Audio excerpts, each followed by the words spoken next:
বিজয়ের 54 বছর পার করার পরেও কেন আমরা বিকৃতি ইতিহাস প্রতিনিয়ত আমাদের সামনে উপস্থাপন করা হচ্ছে? এটা হলো কি জানেন, আমরা বিকৃত করতে দিয়েছি, যারা বিকৃত করেছে তাদেরকে কিছু বলিনি, তাদেরকে হাততালি দিয়েছি, এই জন্য এটা হতে পেরেছে। এছাড়া তো আর কোনো কারণ নাই। কেউ সঠিক ইতিহাসটা মানতে চায়নি, কেউ সঠিক ইতিহাসটা লিখতে চায়নি, কেউ সঠিক ইতিহাসটা বলতে চায়নি, এই বল কারণ, আর কোনো কারণ নয়। এখন আমাদের নতুন করে শুনতে হচ্ছে কতবার মূর্খের কাছে যে আমাদের নাকি স্বাধীনতা যুদ্ধে 2000 লোক মারা গেছে,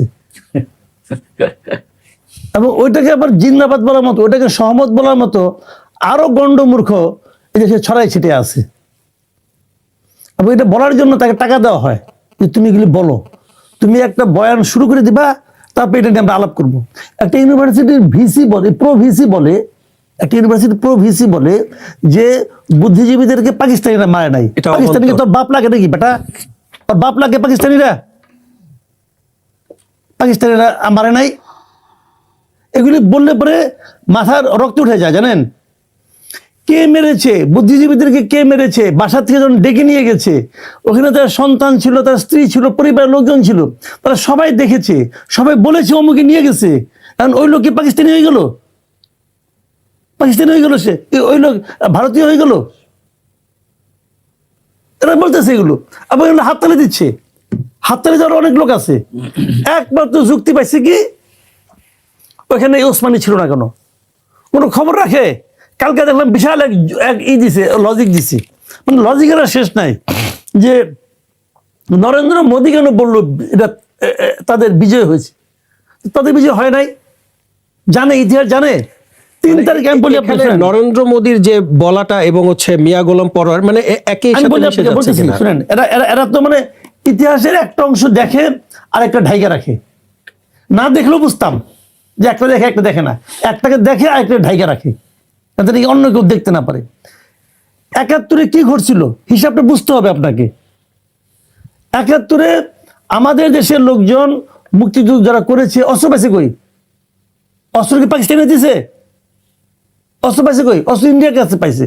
ট্রেনিং পাইছে কোথায়? ইন্ডিয়ার কাছ থেকে পাইছে ট্রেনিং। ঠিক আছে, আমাদের মুক্তিযোদ্ধারা মুক্তিযুদ্ধ করতেছিল, এর মধ্যে ইন্ডিয়া ইনভলভ হলো কেন? ডিসেম্বরের 3 তারিখে পাকিস্তান প্রথম ইন্ডিয়ার 11টা না 13টা এয়ার বেজে অ্যাটাক করছিল, একবারে এয়ার বেসগুলোতে প্রথম পাকিস্তানে অ্যাটাক করছে। অ্যাটাক করার পর ইন্ডিয়া তাদের বিরুদ্ধে যুদ্ধ ঘোষণা করছে, ডিক্লেয়ার্ড ওয়ার। এবং সেই যুদ্ধকে বলা হয় ইন্দো পাক ওয়ার, ইতিহাসে ইন্দো পাক ওয়ার নামে সেটা আছে। 71 সালে 3রা ডিসেম্বর। এবং সেই যুদ্ধ ঘোষণার পর ভারতের 24,000 সেনাবাহিনী না আরো বেশি এরকম তারা আমাদের সঙ্গে যুক্ত হয়েছে, এবং তারা ভিতরে ঢুকছে। তাদের সেনাবাহিনী এয়ার স্ট্রাইক করছে, করছে না? করছে। তারা যৌথ বাহিনী করছে। যৌথ বাহিনী 2 জন সর্বাধিনায়ক ছিল, 1 জন না, 2 জন। এবং সেই 2 জনের একজন হলো আমাদের উসমানী সাহেব। এখন পাকিস্তানি বাহিনী বলতেছে যে তারা একদিন আগেও বলছে তারা পর ই করবে না, সারেন্ডার করবে না। যখন তারা সারেন্ডার করতে রাজি হলো, ওই সময় হাতের কাছে ওই 2 জনের 1 জন ছিল, তার কাছে সারেন্ডার করছে। প্রবলেমটা কি হয়েছে? আমরা কি মুক্ত হই নাই?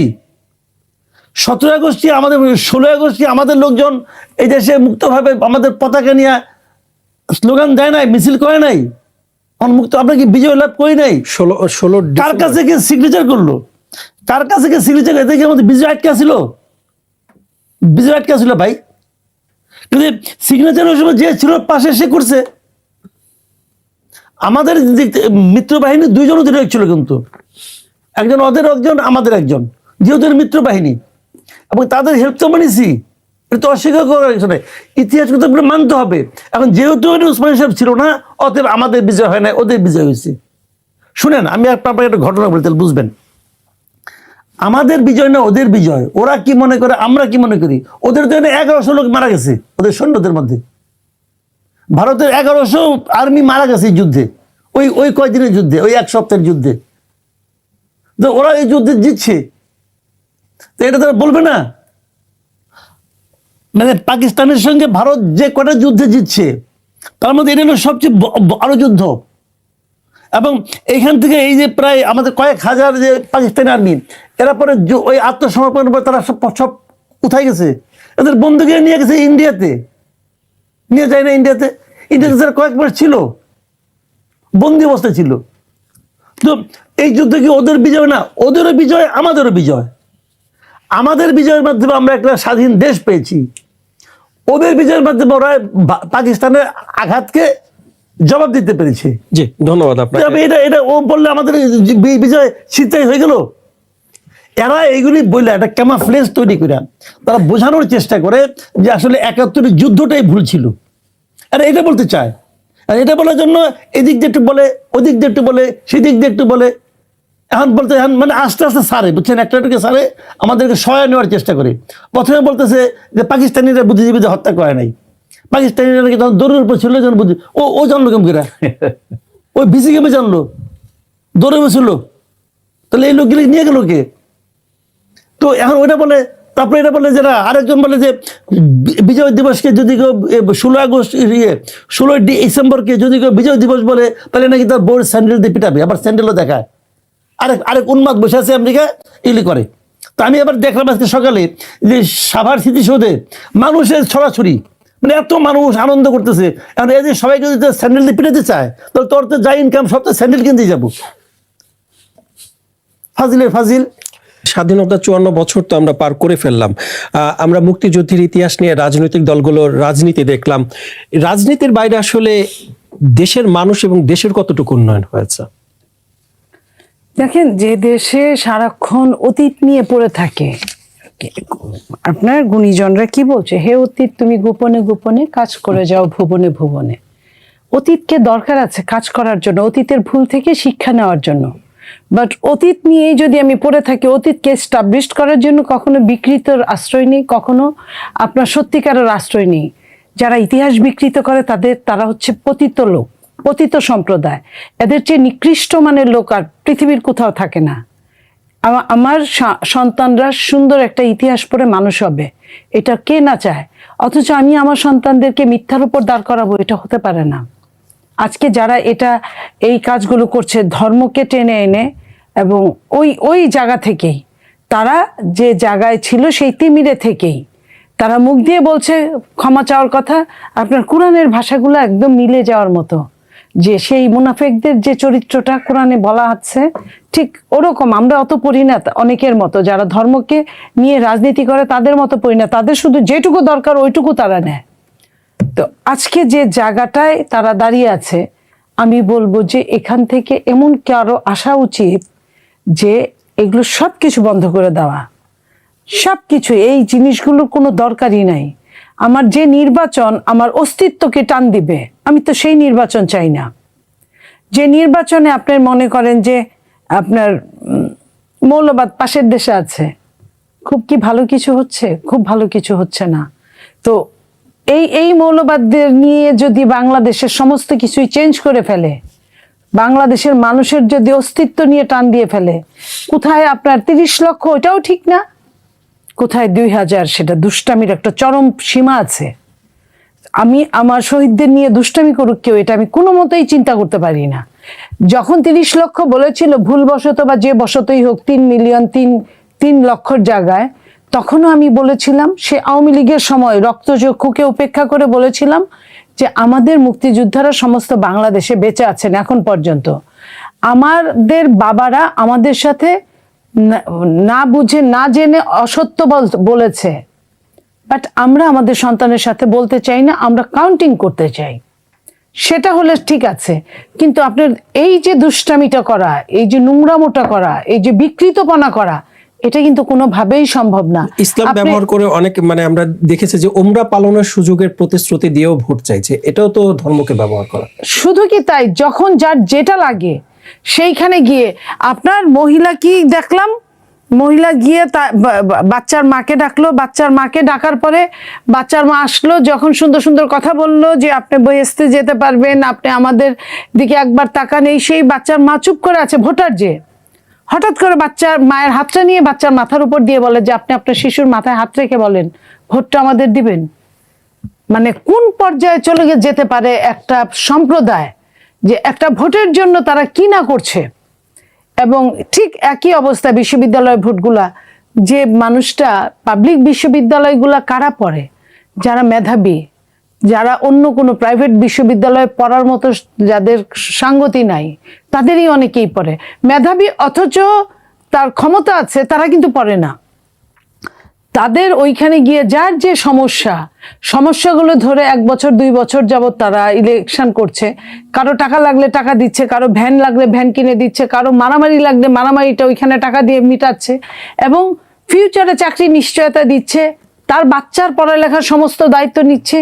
এই যে এই ধরনের উৎকোচ, এই যে পরোক্ষ উৎকোচ, চুরি করে উৎকোচ, এগুলা করে করে এখন জাতীয় নির্বাচনেও তারা এই জায়গাটায় আসছে। কারণ তারা তো ক্যাডার বেস পলিটিক্স করে, তারা তো গণতন্ত্রের রাজনীতি করে না। গণতন্ত্রের রাজনীতি, আমার যে ধরেন দাদা আমাদের বস, আমি দাদার কথার সাথে একমত না, আমি কিন্তু স্পষ্ট বলতে পারি, যেটা আমি বিএনপি করি আমি বলতে পারি আমার নেতার এই এই জায়গায় আমি একমত না, এটা বলতে পারি। কিন্তু ওইখানে কিন্তু বলার কোনো সুযোগ নাই। তারা কি বলে, 11th আওয়ারেও যদি তাদের নমিনেশন দিয়ে যদি উজ্জ্বল করে, যেমন করেছে কোনো এক জায়গায় ওই হবিগঞ্জেই অলিউল্লাহ নুমানকে দিল না, তারা এসে ফুলের মালা দিয়ে, এটা কিন্তু মন থেকে করে নাই, এটা তার উপর নির্দেশ, এটা করেই সে বড় হয়েছে। কারণ সে অন্য জায়গায় দায়বদ্ধ, তাকে তো একদম রুট লেভেল থেকে তুলে আনছে, ওই শর্ত দিয়েই তুলে আনছে, তুমি আমার কথার দ্বিরুৎ করতে পারবা না, আমার কথার বাইরে তুমি যাইতে পারবা না। এটা হলো নির্দেশিত রাজনীতি, নির্দেশ পালনে বাধ্য থাকিব। এটা হলো আর্মি বেস পলিটিক্স। বলছিল না আপনার জামাতের আমির যে আপনাদের সঙ্গে আমাদের মিল আছে, মিলটা হলো এইখানে আপনার সৈনিকদের যেমন থাকে যে সে তার বসের কথা মানতে বাধ্য, সেখানেও কিন্তু কিছু নিয়ম থাকে যে চরম অন্যায়, রাষ্ট্রদ্রোহিতার অন্যায় বসের কথা শুনতে পারবে না, কিন্তু এইখানে ওইটাও নাই।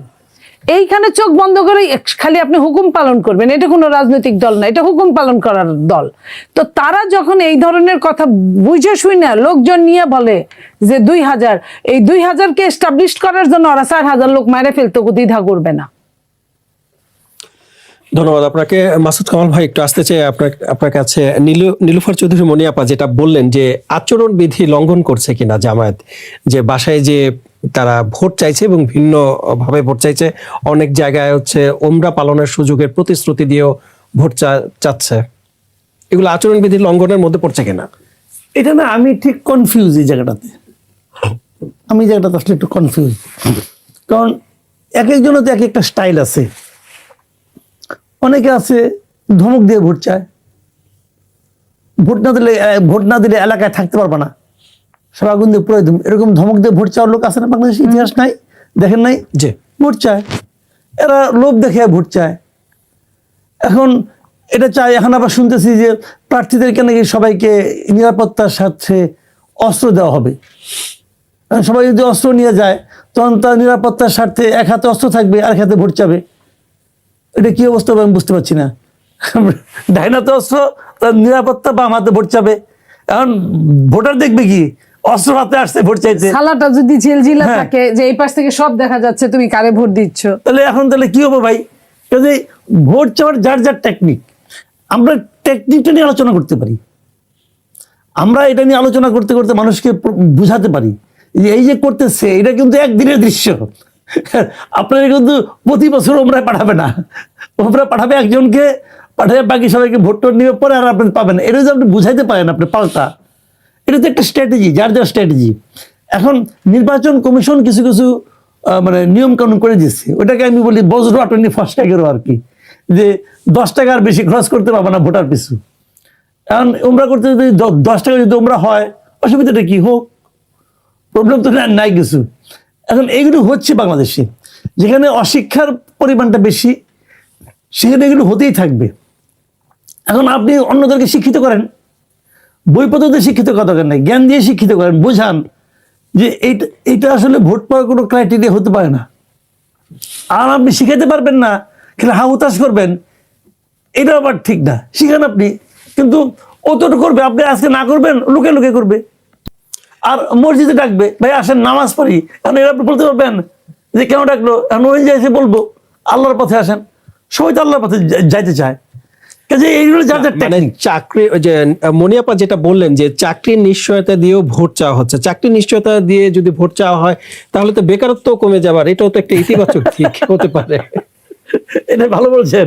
হ্যাঁ, প্রতিযোগিতার বালাই নাই, যে যোগ্য তারপর তার চাকরি পাওয়ার কোনো রকম এসুরেন্স নাই, শুনেন, যে অযোগ্য যোগ্য পরীক্ষার কোনো চিন্তাই নাই। আচ্ছা আপা, যোগ্যতা ভাবে কি সবকিছু হয়? এই যে এত বড় আন্দোলন করে একটা সরকার পাঠাইছেন, এই সরকারের উপদেষ্টা তো সবচেয়ে গুরুত্বপূর্ণ ব্যক্তি, যোগ্যতার বিচার হয়েছে? যোগ্যতার বিচার হয়েছে বলেন আপনি? আমি অত বুঝি না, আমরা কথা বলি, আমরা যদি এটা হচ্ছে কি, আমাদের টিআরপি ওরা যদি পরিচিত। শোনেন, আমাদের টিআরপি যদি না বাড়ে, টেলিভিশন আমাদের ডাকবে? বলেন, ডাকবে না। তাহলে এখানে যোগ্যতা আছে না? এখানে যোগ্যতা আছে। তাহলে আপনার পাগল শুনেন, হোক নিজের এই যে আপনাকে যে ডাকে, এটা তো 2000 টাকা 3000 টাকার কাম, আর যে উপদেষ্টা হয় এটা তো 2000 3000 কোটি টাকার কাম। আপনাকে বুঝতে হবে বড় কাজগুলো এইভাবে হয়। যে আমার পাশের বাড়ির লোক, যেমন একজন উপদেষ্টা আছে, ওনার জীবনে একমাত্র সাফল্য হলো আমার বিবেচনায়, ওনার বাড়ি চিটাগাঙে, উনি হলো গিয়ে ডক্টর ইউনূসকে নিয়ে একটা সমিতি করছিল। ডক্টর ইউনূসের নাম নিয়ে একটা সমিতি করছে, একটা সোসাইটির মতো করছে, ডক্টর ইউনূসের সমিতি, নামটা এই মুহূর্তে মনে নাই।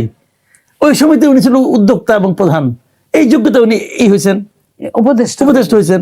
আরেকজন ইউনূসের ওয়াইফের ডাক্তার ছিলেন, পার্সোনাল ডক্টর, ওই যোগ্যতা উপদেষ্টা হয়েছেন। আরেকজন এইভাবে হচ্ছে, এইভাবে হয়েছে। যে ওইখানে কি যোগ্যতা হয়েছিল? যোগ্যতা আমি আপনার কাছে একটু আসতে চাই যে মাসুদ কামাল ভাই যেটা বলছেন যে নিরাপত্তার স্বার্থে অস্ত্র দেওয়ার কথা বলেছে সরকারের পক্ষ থেকেও, এই অস্ত্র সরবরাহ করলে মানে এটা মিস ইউজ হওয়ার সম্ভাবনা আছে কিনা? আচ্ছা বলেন, আমি জীবনে কোনোদিন অস্ত্র চালাই নেই। আমারে আপনি 2 মাস আছে ইলেকশন, আপনি অস্ত্র দিলেন, আমি অস্ত্র চালানো শিখবো না ভোট চাইতে যাব? নাম্বার 1। নাম্বার 2, আমরা যে প্রথম থেকে বলতেছি 4-5 মাস আগে থেকে, যে থানাগুলা লুট হয়েছে, লুটের অস্ত্রগুলা এখন পর্যন্ত আসে নাই সব। এই লুটের অস্ত্র, লুটের গোলা বারুদ একটা দুইটা না, লাখো 6 লাখের উপরে সেই গোলা বারুদ আসে নাই। আপনার এটা ট্রানজিট পয়েন্ট, অস্ত্রের হোক, সোনার হোক, ট্রানজিট পয়েন্ট, সেখানে সব সময় আসতেছে, কোনো ইলিগাল অস্ত্র ধরপা করে ধরা পড়ছে না। সবাই জানে, গোয়েন্দা সংস্থা জানে না কার কাছে অস্ত্র আছে, কিন্তু ধরছে না। আর্মিরা যারা ম্যাজিস্ট্রেসি পাওয়ার নিছে তারা জানে না, তাদের কাছে লিস্ট নাই, কোথায় কি থাকতে পারে তারা যাচ্ছে না। আপনার এদেরগুলা বের করতেছেন না। আপনি এখনো বলতেছেন, আপনি এখন পর্যন্ত 6 মাস আগে ইলেকশনের যাদের বৈধ অস্ত্র জমা দিতে হয়, আপনি কয়জনের বৈধ অস্ত্র জমা দিচ্ছেন? আপনি সেই দিন যে যে যে পদত্যাগ করলো আপনার উপদেষ্টা, 2টা অস্ত্র, তার 2টা অস্ত্র কি একজন উপদেষ্টা ইলিগালি 2টা অস্ত্র নিয়েছে? আচ্ছা নিল, উপদেষ্টা হিসেবে তার বয়সে না কুলাইলেও নিল। এখন যে সে সাধারণ মানুষ, একটা অস্ত্র কি জমা দিছে? আমি পড়ি নাই, একটা অস্ত্র তো সে জমা দেয় নাই। সো এই জায়গাগুলায় আপনার অস্ত্রের ঝনঝনানির বাইরে এত, এরপরে যদি আপনার 5 জন করে যদি ধরি, 300, 3 5 1500 ক্যান্ডিডেট, আমি 5 জন করে মিনিমাম ধরলাম, এক একটা আসনে 1500 অস্ত্রের আপনি লাইসেন্স দিচ্ছেন, যে লাইসেন্সে অস্ত্র থাকবে একজনের হাতে আর অস্ত্রের লাইসেন্স হবে আরেকজনের হাতে। তাহলে আপনার কি হতে পারে? আপনি একবার চিন্তা করছেন আপনি অস্ত্রের উপরে বসে থাকবেন? বিদেশে অস্ত্রের লাইসেন্স লাগে না, কিন্তু তারা অস্ত্র কিভাবে চালনা করতে হয় এবং কখন চালনা করতে হয় নিজেকে ঠান্ডা রেখে করে। আর বাংলাদেশের মানুষ যদি একটা গুলি সামনে পায়, সে কিভাবে ব্যবহার করতে হয় ওইটাও ভালো মতো জানে, একজনকে মাইরে ওইটা ব্যবহার করে। তাহলে আপনি বলেন যে এত অস্ত্রের ঝনঝনানির মধ্যে আপনার এই চিফ অ্যাডভাইজার সহ অ্যাডভাইজারিং কমিটি বোর্ড, তারা কি আদৌ নির্বাচন চায়, না আদৌ অস্ত্রের ঝনঝনানির উপর বাংলাদেশ ঝরঝর করে ভেঙে পড়ুক সেটা চায় বলেই কি বলেছে যে ঐতিহাসিকভাবে নির্বাচন হবে? এটারে কি ঐতিহাসিক নির্বাচন বলে? এই লুট হওয়া অস্ত্র আসলে কাদের হাতে আছে এটা তো সরকার নিশ্চয়ই জানেন, যে কারা এটা সবকিছু লুট করেছে। সরকারের নখদর্পণে আমি বলবো, আমরা কিন্তু এতদিন আমরা যাবত দেখেছি যে বলতেছি সরকারের স্বরাষ্ট্র উপদেষ্টাকে অস্ত্র উদ্ধারের বিষয়ে প্রশ্ন করা হলে তিনি পেঁয়াজের দামের কথা বলছেন। শোনেন, এই তো সেই উপদেষ্টা, আপনার জামাত যদি এই 1.5 বছরে একটা ভালো কাজ করে, শিবির তার একটা কাজ করছে, শিবিরের ডাকসুর ভিপি স্বরাষ্ট্র উপদেষ্টারে সামনে দাঁড় করায় রেখে বলছে স্বরাষ্ট্র উপদেষ্টার পদত্যাগ চাই। স্বরাষ্ট্র উপদেষ্টা ওটা শুনে সে বলছে উনি যে কথা বলছে যৌক্তিক, উনি যে যৌক্তিক বলার পরে উনি পদত্যাগ করলো না। তার মানে কতটা এখানে লোভী মানুষ হিসেবে প্রমাণিত হলো। উনি বলছে নিজের মুখে যে ওনার কথা যৌক্তিক, তাহলে উনি পদত্যাগ করলো না কেন যদি যৌক্তিক হয়ে থাকে? তাহলে আপনার এই স্বরাষ্ট্র উপদেষ্টা রাত 3টায় আপনাদের ডাকে সাংবাদিকদের ডেকে বলে যে দেশের অবস্থা ভালো আছে। দেশের অবস্থা যদি ভালোই থাকে তাহলে আপনি রাত 3টায় রাখলেন কেন? 3টা তো সারা বিশ্বের মানুষ ঘুমায় যায়, যার যার দেশে রাতে 3টা বাজে। কোনো যুদ্ধ ছাড়া, কোনো বিশেষ টাইফুন কি বলে এইসব ছাড়া হারিকেন জারি ছাড়া রাত 3টায় তো কোনো স্বরাষ্ট্রমন্ত্রী কাউকে ডাকতে পারে না, অন্ততপক্ষে সাংবাদিকদের তো নাই, প্রশ্নই আসে না। সাংবাদিক মানেই ওইখানে আগুন, স্বরাষ্ট্র মানেই ওইখানে আগুন। তাহলে এই যে রাত 3টায় ডাইকে বললো যে আগের চেয়ে দেশের অবস্থা ভালো, তাহলে এটা কোন ধরনের উপদেষ্টা? এবং এই উপদেষ্টা তারপরেও বহাল তবিয়তে আছে, কিসের জন্য আছে? নিশ্চয়ই তাকে দিয়ে ডিপ স্টেট বলতে যাহা বুঝায় তাদের উপকার হচ্ছে। জি, ধন্যবাদ আপনাকে। মাসুদ কামাল, আপনার কাছে একটু আসতে চাই। জীবননাশের সংখ্যা থেকে একজন প্রার্থী নির্বাচন থেকে সরে দাঁড়িয়েছেন, মানে শেষ পর্যন্ত এই নিরাপত্তা দিতে পারবে তো সরকার নির্বাচনের জন্য? এখানে কিন্তু দুটো জিনিস, নিজে টোটালি নিরাপত্তাহীনতার কারণে সরে গিয়েছেন, এটা আমি ওইভাবে দেখি না। ওনার ব্যক্তিগত সমস্যা আছে, এবং উনি তো এই দলের সঙ্গেও খুব একটা অনেক দিন ধরে আছেন তাও তো না। উনি একজন ব্যবসায়ী মানুষ, অনেক টাকা পয়সা হয়ে গেছে, হঠাৎ করে মনে করলেন যে আমার একটু ক্ষমতা হওয়া দরকার, আমার একটু পাওয়ার এক্সারসাইজ করা দরকার। হয় না অনেক সময় টাকা পয়সা হয়ে গেলে মানুষকে শখ টক করে, তো উনি একটা শখ করছিলেন এমপি হবেন। তারপরে শখ করে দেখলেন যে নানা রকম ফ্যামিলি প্রবলেম হচ্ছে, অথবা অন্য কোনো প্রবলেম হচ্ছে, অথবা কেউ একটু ধমক দিয়েছে, ধমক শুনে কাইট হয়ে গেছে। এটা অনেক কিছু হইতে পারে ভাই। কাজে এটাকে কিন্তু আমাদের সামগ্রিক নিরাপত্তার একটা চিত্র বলে আমি মনে করি না। উনি যেটা বলছেন উনি তো এখনো ক্লিয়ার করেন নাই উনি কি কারণে ইলেকশন করবেন না। উনি বলছেন ওনার পারিবারিক সমস্যার কথা বলছেন, নিরাপত্তার কথা বলছেন। হ্যাঁ, নিরাপত্তা তো থাকতেই পারে।